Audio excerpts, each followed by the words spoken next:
So, einen schönen guten Tag und ganz herzlichen Dank für die Einladung.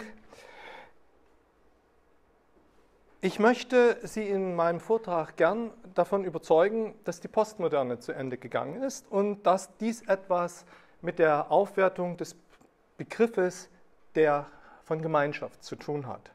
Und diese These werde ich jetzt in 3 Argumentationsschritten entfalten. Zunächst einmal werde ich den flirrenden Begriff der Postmoderne über das Konzept der Weltbildgrammatik erläutern. Zweitens möchte ich Ihnen eine Theorie des politischen Realignments vorstellen, mithilfe von der sich zeigen lässt, dass eben diese postmoderne Weltbildgrammatik nicht mehr zur gegenwärtigen politischen Situation passt, in der wir uns befinden. Die Postmoderne ist kein Agent der Liberalisierung mehr, sondern verkehrt sich in ihr Gegenteil und legitimiert eine Art von Illiberalismus. Und genau darin zeigt sich wieder einmal, so mein dritter Punkt, die Ironie der Geschichte. Diskurse entstehen und Diskurse vergehen wieder. Diskurse konstituieren sich, indem sie sich mit Hilfe einer Leitdifferenz von einem bislang dominanten Diskurs unterscheiden und damit ihre Außengrenzen definieren. Sie beginnen sich anschließend innerhalb dieser selbstgesetzten Grenzen auszudifferenzieren und gewinnen in der Kultur dann eine gewisse Reichweite und manchmal auch an Dominanz. Und schließlich verlieren Diskurse wieder ihre Plausibilitätsgrundlagen und beginnen ihre eigenen konstitutiven Grenzen zu hinterfragen, zu reflektieren und auch zu überschreiten, so dass sie schließlich als Diskursformation wieder zerfallen. Ich habe dieses 3-Phasen-Modell im Buch Ästhetische Erfahrung, eine Diskursanalyse ausgearbeitet und dieser in den letzten 50 Jahren in Deutschland dominante Ästhetikdiskurs hatte sich Anfang der 1970er Jahre durch eine Kritik der bislang maßgeblichen Ästhetiken von Adorno, von Gadamer und von Heidegger ausgebildet. Das Abgrenzungsargument war, dass es sich hier um sogenannte Wahrheitsästhetiken handeln würde, welche die ästhetische Erfahrung nicht autonom denken würden, sondern eher heteronom und dass man sich deshalb wieder auf Kants Kritik der Urteilskraft zurückbesinnen müsse, denn hier hätte man eine Art Prototheorie, Protoästhetik der ästhetischen Erfahrung.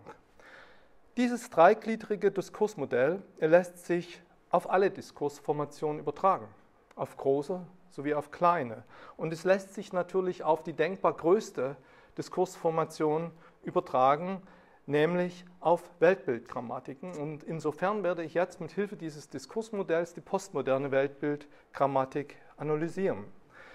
Die konstitutive Idee der Postmoderne oder die konstitutiven Ideen entstehen in den 60er und 1970er Jahren in den Künsten, in der Literatur und auch in der Philosophie. Derrida entwickelte die Denkfigur der Dekonstruktion, der gemäß sich der Wahrheitsanspruch jeder Aussage dekonstruieren lässt. Foucault arbeitete die Grundzüge einer Diskursanalyse aus, der zufolge alle Diskurse in Machtdispositive eingebunden sind. Aus diesen Ideen entwickelt sich später das, was man die 2 konstitutiven Prinzipien der postmodernen Weltbildgrammatik nennen könnte. Nämlich erstens das Theorem, dass alles Wissen eine kulturelle Konstruktion sei und sich überhaupt keine verbindlichen Wahrheitsansprüche formulieren lassen.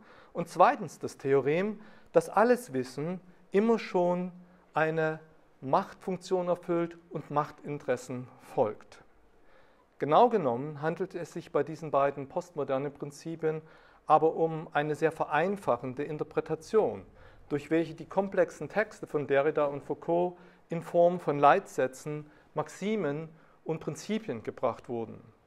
Die Autoren selbst haben ihre Ideen nie derart allgemein formuliert und die Zuschreibung, sie seien postmodern, haben sie in vielen Fällen auch zurückgewiesen.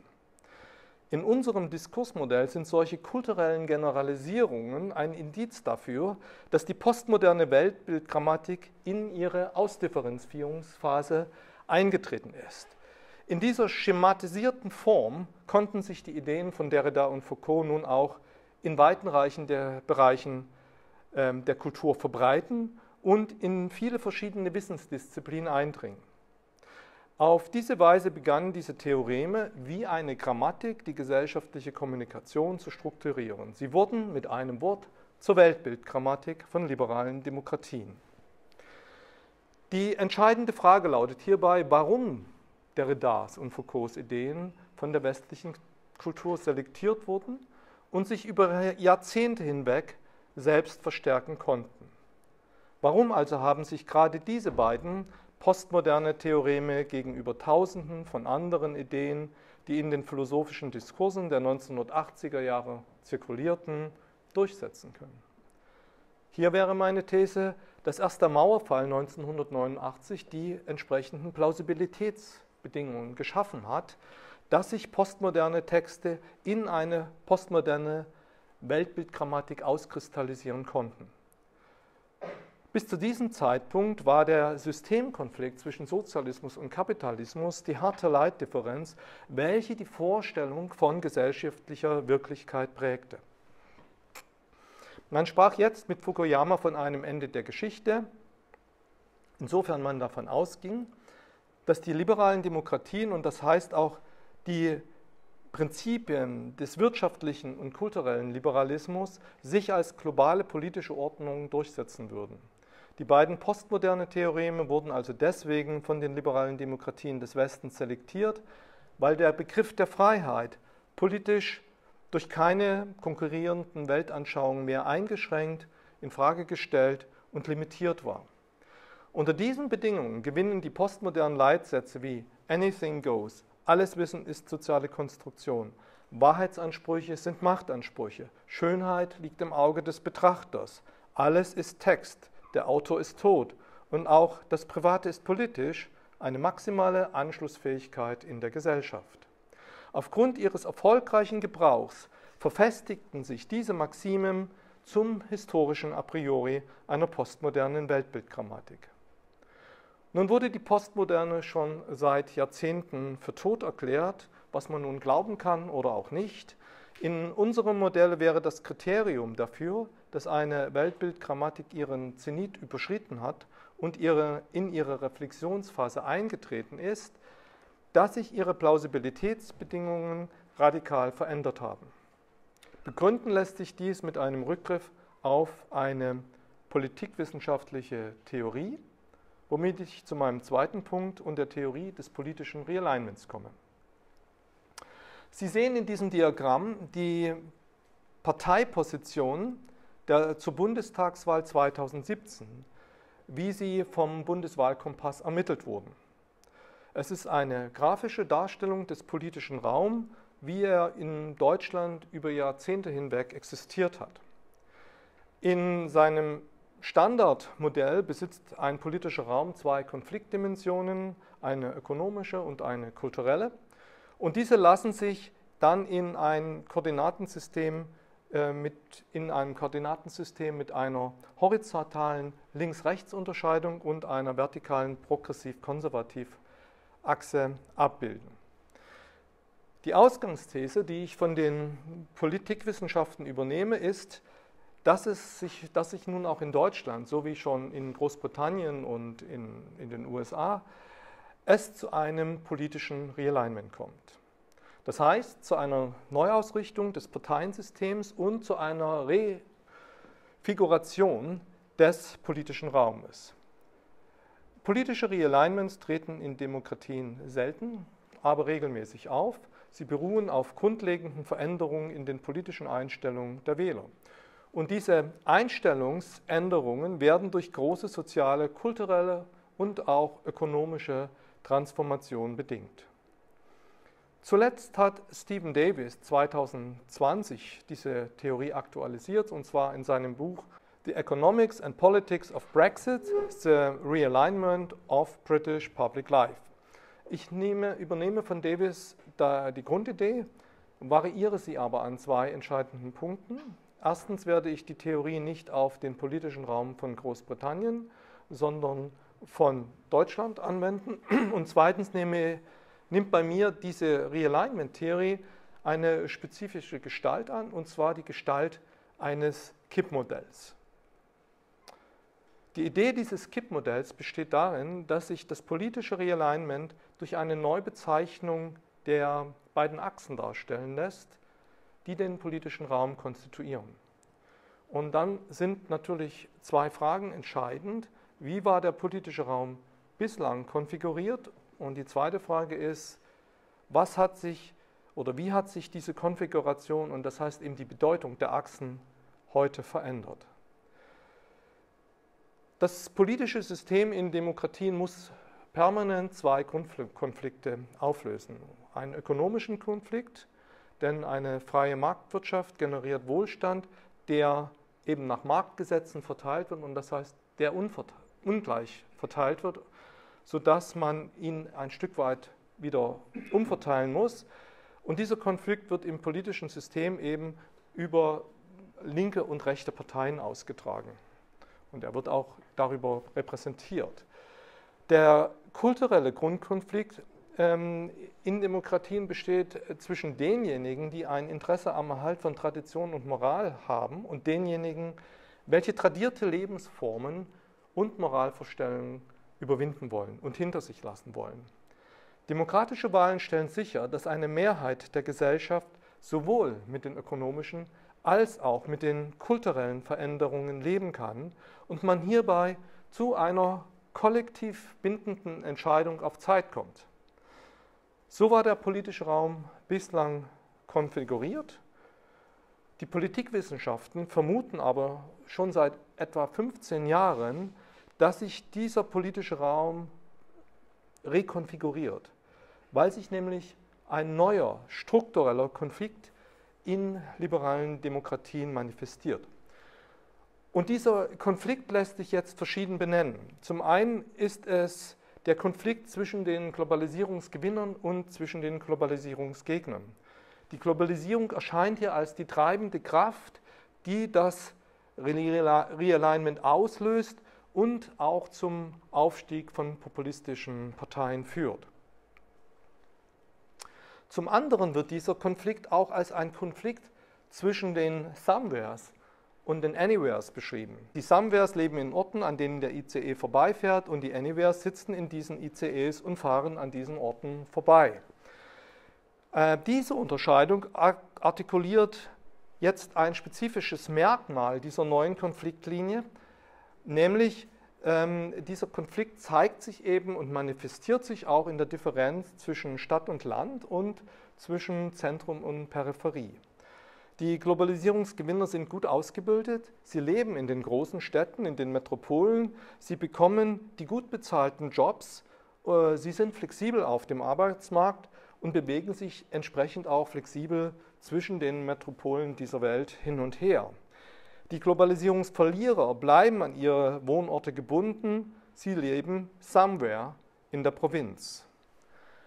Eine dritte gängige Unterscheidung für die Beschreibung dieser neuen Konfliktlinie besteht darin, dass man ein kosmopolitisches und ein kommunitaristisches Lager unterscheidet und dabei knüpft man eben an die philosophischen Diskussionen zum Kommunitarismus an.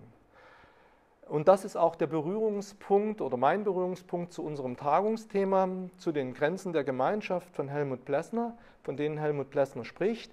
Denn die Somewheres sind auf Gemeinschaften angewiesen und sie neigen deswegen eben auch zu kommunitaristischen Ansichten, welche den Wert der Gemeinschaft besonders betonen.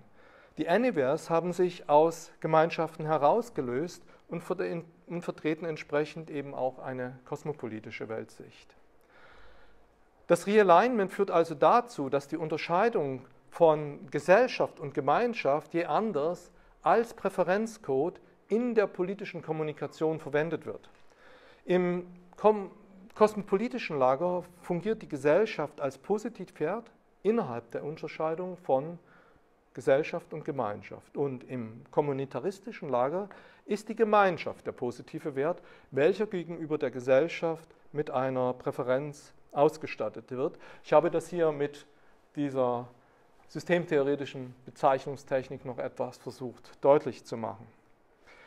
Die Idee für mein Kippmodell besteht, wie gesagt, darin, dass ich mir die Frage gestellt habe, wie verändern sich die Bedeutungen der Achsen, welche den politischen Raum konstituieren, wenn der neue Konflikt jetzt zwischen Globalisierungsgewinnern und Globalisierungsverlierern, zwischen Anywheres und Somewheres und zwischen den kosmopolitischen und den kommunistischen, kommunitaristischen Milieus besteht. Die Links-Rechts-Differenz wird jetzt durch eine Präferenz für nationale und globale Wirtschaftspolitik überformt. Denn viele ökonomische Fragen und Veränderungen werden durch globale, transnationale ökonomische Prozesse überformt und bedingt. Also man denke an Freihandelsabkommen, an die Arbeitsmigration, an europäische Finanzpolitik. Die entscheidenden ökonomischen Fragen werden nicht mehr im eigenen Land verhandelt. Und deswegen sieht man eben auf der ökonomischen horizontalen Achse jetzt einen Pol, einen nationalen Pol. Dieser nationale Pol ist EU-kritisch, er ist Euro-kritisch und er ist eben auch protektionistisch in Bezug auf die eigene nationale Wirtschaft. Und auf der anderen Seite hat man jetzt einen Pol, der, man kann es den globalen Pol nehmen, der eben für eine Vertiefung der Zusammenarbeit der EU steht, für eine Euro-Rettung und prinzipiell dem Freihandel positiv gegenübersteht. Auch die kulturellen Konflikte sind jetzt keine innerkulturellen Konflikte mehr. Denn sie finden eben nicht mehr zwischen den Progressiven und den Konservativen in ein und derselben Kultur statt, sondern die neuen kulturellen Konflikte sind globalisierungsinduzierte Identitätskonflikte. Und zwar zwischen denjenigen, die eben eine kosmopolitische Lebensform ausbilden und denjenigen, die eben neue Arbeits- und Lebenschancen in der Globalisierung sehen und für sich auch entdecken können und denjenigen, die in ihren Dörfern, in ihren kleinen Städten, in ihren Landkreisen festsitzen und da aber auch verwurzelt sind und auf funktionierende Gemeinschaften genuin angewiesen sind. Man hat es jetzt eben wiederum mit einer anderen Bezeichnung der kulturellen Achse zu tun und entscheidend ist auch, dass durch das Realignment sich die Ordnung der Achsen umkehrt. Bisher war die ökonomische Achse immer die primäre Achse. Durch das Realignment wird die kulturelle Achse die primäre Achse und die ökonomische Achse die sekundäre. Und deswegen haben wir auch Kulturkampf in erster Linie. Also auf der einen Seite haben wir jetzt einen Pol, wo es um eine selbstgesuchte kosmopolitische Identität geht. Das heißt, um eine habituelle Bindungslosigkeit gegenüber der eigenen Kultur und vor allen Dingen auch gegenüber dem Nationalstaat, in den man hineingeboren ist. Man versucht sich davon zu distanzieren. Und auf der anderen Seite hat man es mit einer Präferenz für vorgefundene nationale Identitäten zu tun. Im Prinzip generell für vorgefundene Identitäten, aber die nationale Identität ist eben politisch besonders relevant. Und hier geht es um eine habituelle Bindung an die eigene nationale Kultur, an den Nationalstaat. Man hängt an der Kultur, in die man hineingeboren ist und die man im eigenen Leben nicht einfach so transzendieren und hinter sich lassen kann, weil man eben nicht die entsprechende Hochschulausbildung besitzt und weil man eben nicht viele Sprachen spricht und weil man auch nicht die ökonomischen Mittel hat, sich flexibel zu bewegen. In dieser Konstellation wird Migration automatisch zum Konfliktthema Nummer 1. Wenn sich das Koordinatensystem in dieser Weise ändert, dann kommt es zu einem Realignment des politischen Systems. Und die neue Konfliktlinie entsteht zunächst einmal zwischen allen etablierten Parteien auf der einen Seite und der AfD auf der anderen Seite. Und diese Grafik hier ist eben jetzt nicht mehr errechnet, wie der Bundeswahlkompass, sondern das ist jetzt eine grafische Projektion von mir. Also ich habe diese Parteien jetzt gewissermaßen so verteilt, wie ich glaube, dass sie eben sich in diesem neuen Koordinatensystem selbst verorten würden, wenn man ihre Wahlprogramme und ihre Rhetorik sich anschaut.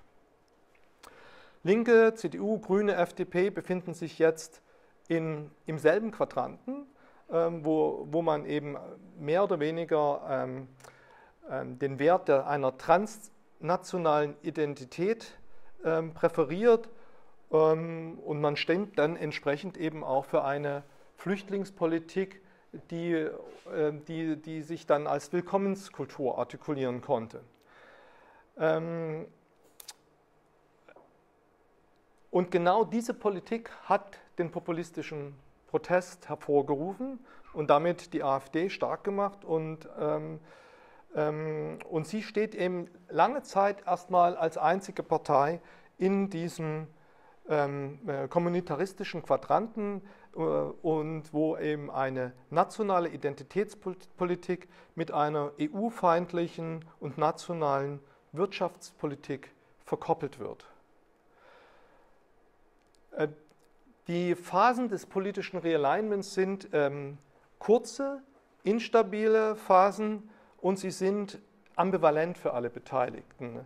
Es existieren nämlich jetzt zwei Koordinatensysteme in der Gesellschaft, aber eben auch für die Parteien und in den Medien und vor allen Dingen eben in den Köpfen auch der Wähler. Und genau das führt zu Kippbildeffekten, die mein Kippbildmodell abbilden soll. Und dieses Kippmoment und diese Ambivalenz lässt sich eben sehr schön veranschaulichen, wenn man jetzt einmal zwischen diesen beiden Modellen hin und her schwipst. Sie sehen, dass sich eben die Konfliktachse auch dreht durch diese neuen Bezeichnungen der Achsen, die den politischen Raum konstituieren. So viel zum Stand des politischen Realignments in Deutschland im Jahr 2020. Ich habe dieses Kippmodell im Juni-Heft des Merkur veröffentlicht, also 2020, und man kann diesen Text jetzt immer noch abrufen. Ich möchte heute aber die Gelegenheit nutzen, dieses Modell abzudaten. Wir befinden uns jetzt 4 Jahre später in einer etwas anderen politischen Situation. Nach ihren letzten verlorenen Wahlen hat sich die CDU bewegt. Sie hat die Merkel-Position verlassen und sich immer mehr zum Koordinatenursprung des neuen politischen Raums hin bewegt. Sie möchte die Partei der Mitte sein und eigentlich signalisiert sie erstmal nach allen Seiten Anschlussfähigkeit, was aber ihr unter den gegebenen politischen Bedingungen wahrscheinlich nicht gelingen wird oder nur sehr schwer gelingen wird. Charakteristisch für den politischen Raum von heute ist nämlich, dass dieser durch eine Brandmauer geteilt wird und diese Brandmauer schränkt natürlich den Handlungsspielraum der CDU extrem ein. Seit 2022 gibt es zudem einen neuen Konflikt, der die politischen Lager trennt, nämlich der Ukraine-Krieg. Er schlägt sich auf der ökonomischen Achse nieder, indem es Parteien gibt, die eher für eine Ukraine-Hilfe plädieren und andere, die dagegen sind. Und auf der kulturellen Achse macht sich das daran bemerkbar, dass eben bestimmte Parteien sich mit Putin und andere mit Zelensky solidarisieren. Das größte Drehmoment im politischen Raum hat aber die Abspaltung des BSW von der Linken erzeugt. Aller Wahrscheinlichkeit nach wird die Linke von der politischen Landkarte verschwinden. Das BSW hat sich hingegen, wie die AfD, in kommunitaristischen Quadranten bewegt. Jetzt wird ganz deutlich, dass die ehemalige Links-Rechts-Unterscheidung durch eine neue politische Leitreferenz ersetzt wurde. Denn jetzt hat man in einem demselben Quadranten zwei Parteien, welche ihren Ursprung einmal in der extrem Linken und zum anderen in der extrem Rechten haben, und sie finden sich jetzt im gleichen politischen Lager zusammen. Sie sind nicht nur ähnlich in ihren Parteiprogrammen, sondern und manchmal auch in ihrer Rhetorik, sondern ich denke, dass es sich hier tatsächlich mittelfristig um potenzielle Koalitionspartner handelt. So sieht modellhaft der politische Raum in der Bundesrepublik im Herbst 2024 aus. Wie sich das Realignment weiter vollziehen wird, hängt meines Erachtens im Wesentlichen davon ab, welches Politikangebot die CDU machen wird. Denn die CDU ist politisch am wenigsten festgelegt von allen Parteien, auch in ihrem Personal. Und an ihr wird es auch liegen, welche Gestalt der politische Raum in Deutschland in Zukunft annehmen wird. Mit Hilfe dieses Realignment-Modells lassen sich schon heute 3 Szenarien durchspielen, was ich jetzt auch gern tun möchte. Einfach zur Veranschaulichung, wie man mit diesem Modell arbeiten kann und dass es eine gewisse Orientierungsfunktion erfüllen kann. Wenn die CDU weiterhin Koalition mit den Grünen und der SPD eingeht, wird sie sich auf eine Merkel-Position zurückbewegen müssen, um sich als kosmopolitische Volkspartei etablieren zu können. Das scheint eigentlich kontraintuitiv zu sein, aber ich halte es nicht für ausgeschlossen, dass am Ende Angela Merkel doch noch triumphieren wird und die CDU sich in diesen kosmopolitischen Quadranten als kosmopolitische Volkspartei etabliert.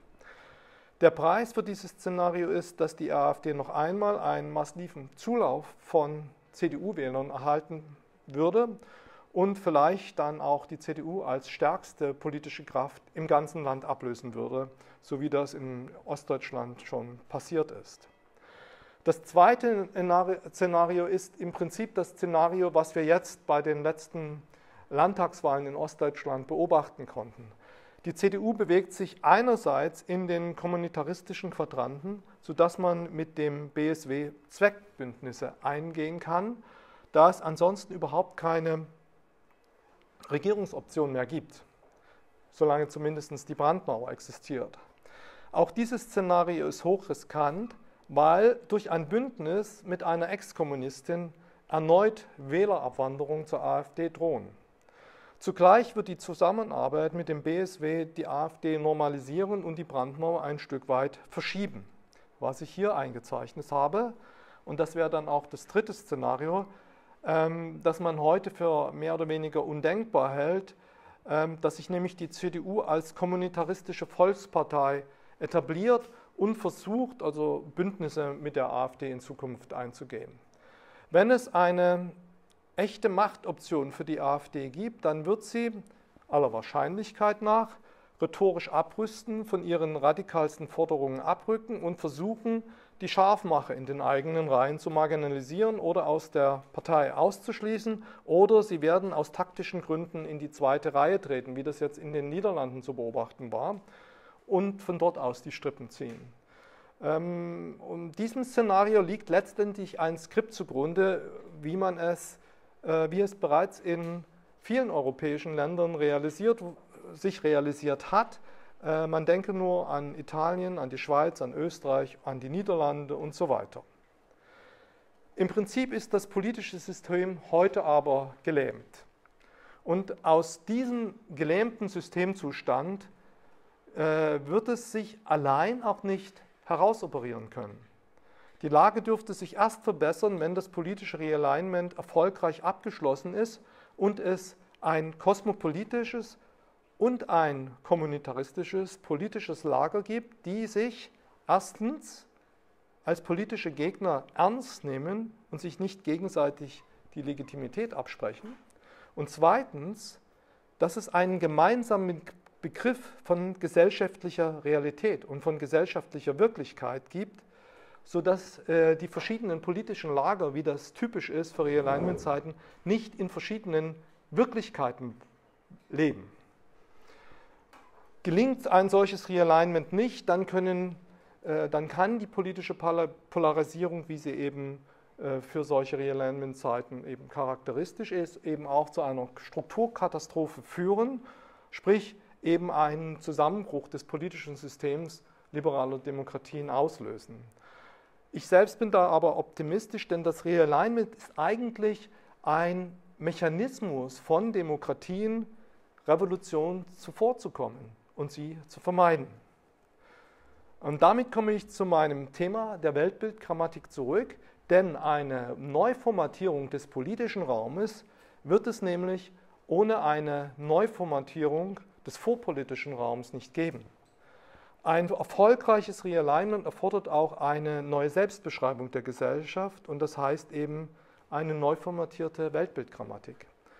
Der Geist der Postmoderne hat sich nämlich heute in sein Gegenteil verkehrt und deswegen spreche ich eben in meinem letzten Punkt auch von einer Ironie der Geschichte. Wenn es zu einer Transformation des politischen Raumes kommt, werden Parteien orientierungslos, wie eben auch Wähler, wie auch die Medien. Die Wähler interessieren sich nämlich jetzt für andere Fragen als die Parteien als die Parteien auch in ihren Parteiprogrammen adressieren.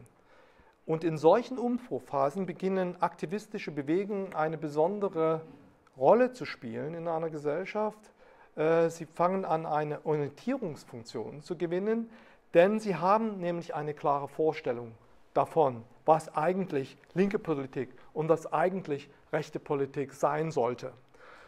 Der politische Aktivismus erfüllt also in diesen Umbruchzeiten eine Art Leitbildfunktion oder eben Orientierungsfunktion im politischen Raum. Und hier sind es seit einem Jahrzehnt eben identitätspolitische Themen, denen die neue Linke als auch die neue Rechte folgen. Und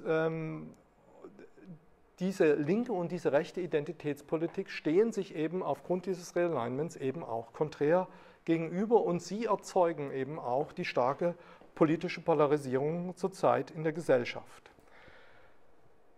Das politische Realignment kann sich erst in dem Moment erfolgreich vollziehen, wenn dieser temporäre politische Aktivismus wieder an Bedeutung in der Politik oder im politischen Raum verliert.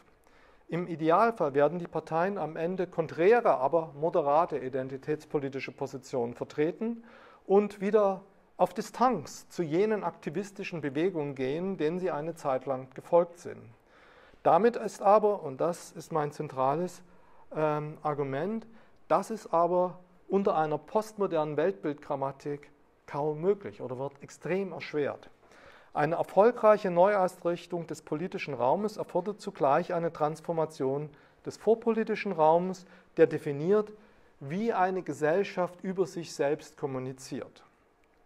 Wie gesagt, wurden die griffigen Schlagworte, die eingängigen Slogans und die einfachen Theoreme der postmodernen Weltbildgrammatik zunächst einmal aus den komplexen und vieldeutigen postmodernen Primärtexten extrahiert. Nur in Form von Leitsätzen wie alles Wissen ist eine soziale Konstruktion und alles Wissen erfüllt eine Machtfunktion, können die schwer lesbaren Texte von Derrida und Foucault überhaupt ihr emanzipatorisches Potenzial in der Kultur entfalten. Heute hingegen legitimieren genau diese Prinzipien antidemokratische und antiliberale Ideologien. Bestes Beispiel hierfür ist Trump, der das Gesicht einer hyperaffirmativen Postmoderne ist. Er ist ein Trickster, als den ihn Till Dembeck beschrieben hat. Trump nimmt den Satz, alles ist soziale Konstruktion, einfach wörtlich und scheut vor keiner Lüge oder vor keiner Halbwahrheit zurück, wenn sie ihm politisch nützt. Dass Trump bei der Hälfte der amerikanischen Bevölkerung mit seinem Politikstil Erfolg hat, liegt in eben jener postmodernen Weltbildgrammatik begründet, in der seine Wähler sozialisiert wurden. Und diese Sozialisation fand eben nicht nur an Universitäten statt, sondern auch in der Populärkultur, in den Talkshows und in den Reality-Shows wie The Apprentice, deren Showmaster Donald Trump war. Nirgendwo lässt sich das gesellschaftliche Bewusstsein besser formen als einem Ort, wo es unterhalten wird.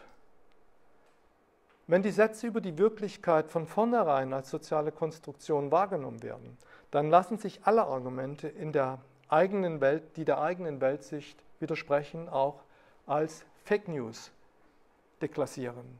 Es gibt keine gemeinsam geteilte Wirklichkeit mehr, auf die sich eine argumentative Auseinandersetzung stützen könnte, sondern man kann alle Aussagen als politische Aussagen werten und entsprechend eben auch als politische Aussagen bekämpfen. Aber auch im linken Lager wird das postmoderne Wissen heute politisch instrumentalisiert. Wenn es in Institutionen Konsens ist, dass es in den Wissenschaftsdisziplinen Machtinteressen sind, die letztendlich die entscheidende Rolle spielen, und dass eben in den Wissenschaftsdisziplinen letztendlich Machtinteressen zum Ausdruck kommen, dann lässt sich schwer etwas gegen Cancel Culture sagen. Auch die Cancel Culture beruht letztendlich in einer Hyperaffirmation der postmodernen Weltbildgrammatik. Ich habe hierzu gerade das Buch Ideologiemaschinen veröffentlicht, dessen Argument ist, dass die Digitalisierung zu einer allgemeinen Selbstverstärkung politischer Kommunikation in Institutionen führt. Aufgrund von digitalen Feedbackschleifen geraten Verwaltungsapparate von Institutionen heute selbst moralisch und politisch unter Druck. Sie beginnen anstelle von Eigenwerten wie Bildung oder Forschung oder Kunst immer stärker politische Werte zu vertreten, was eben tendenziell zur Ausbildung einer Cancel Culture führt. Es findet hierbei keineswegs Zensur statt, sondern es ist Selbstzensur, wenn die Werte wie Kunstfreiheit, Wissenschaftsfreiheit oder Lehrfreiheit von den Institutionen eben selbst preisgegeben werden. Mein Vorschlag, den ich hier in diesem Buch unterbreite, lautet, Ideologieunterbrecher in die Institutionen einzubauen, damit die politische Kommunikation heruntergedimmt werden kann. Eine Gesellschaft, die postmodern sozialisiert ist, fehlen aber letztendlich gute Argumente, die politische Kommunikation aus den Kultur- und Bildungseinrichtungen herauszuhalten.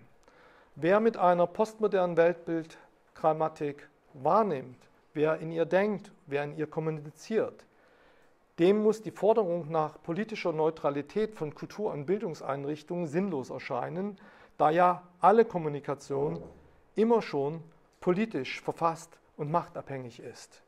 Man könnte sagen, das Konzept der postmodernen Weltbildgrammatik wird hier zu einer Diskursanalyse zweiter Ordnung, zu einer Diskursanalyse der Foucault'schen Diskursanalyse. Die postmoderne Weltbildgrammatik destabilisiert heute sowohl das liberale als auch das demokratische Moment von liberalen Demokratien. Liberale Demokratien sind ein Sonderfall von Demokratien. Das demokratische Moment wird durch die Maxime, alles Wissen ist soziale Konstruktion, geschwächt, indem sie eben die Rhetorik von Populisten legitimiert. Das liberale Moment wird dann durch die Maxime, alles Wissen ist Ausdruck von Machtverhältnissen in Frage gestellt. Fanden die liberalen Demokratien in den 1990er und den 2000er Jahren die höchste Form ihres Selbstausdrucks in einer postmodernen Kultur, so stärkt die ins gesellschaftliche Unterbewusstsein abgesunkene postmoderne und hyperaffirmierte Weltbildgrammatik heute antiliberale und antidemokratische Kräfte. Neben dieser internen Dysfunktionalität der postmodernen Weltbildgrammatik für liberale Demokratien gibt es noch einen externen Grund, warum die Postmoderne an ihr Ende gekommen ist, nämlich einen neuen Systemkonflikt zwischen liberalen Demokratien auf der einen Seite und illiberalen Autokratien auf der anderen Seite, der für die nächsten Jahrzehnte aller Wahrscheinlichkeit nach in einen neuen Kalten Krieg führen wird, der das Leben und auch das politische Leben eben bestimmen wird. Man kann das Ende der Postmoderne im Prinzip auch definieren. Es fällt auf den 24. Februar 2022, als Russland mit einer Großoffensive die Ukraine angegriffen hat. Angesichts dieses neuen Systemkonflikts verliert die postmoderne Weltbildgrammatik genau jene Plausibilitätsgrundlage, welche sie mit dem Ende des ersten Kalten Krieges 1989 gewonnen hatte. Die postmoderne Weltbildgrammatik wurde 1989 von den liberalen Demokratien selektiert, weil das Prinzip der Freiheit eben unbegrenzt und unangefochten schien. Nach gut 3 Jahrzehnten wird heute die Sollbruchstelle der Postmoderne sichtbar, die in einer inneren und in einer äußeren Bedrohung besteht, eben dieser für selbstverständlich gehaltenen gesellschaftlichen Freiheit. Ein solches politisches Realignment ist für jede Demokratie ein Stresstest. Für die Intellektuellen, für die Künstler, für die Wissenschaftler und auch für die Philosophen sind Realignment-Zeiten aber sehr produktive Zeiten, weil sie jetzt vor der Aufgabe stehen, die eigene Weltbildgrammatik zu analysieren und umzuarbeiten. Vielen Dank.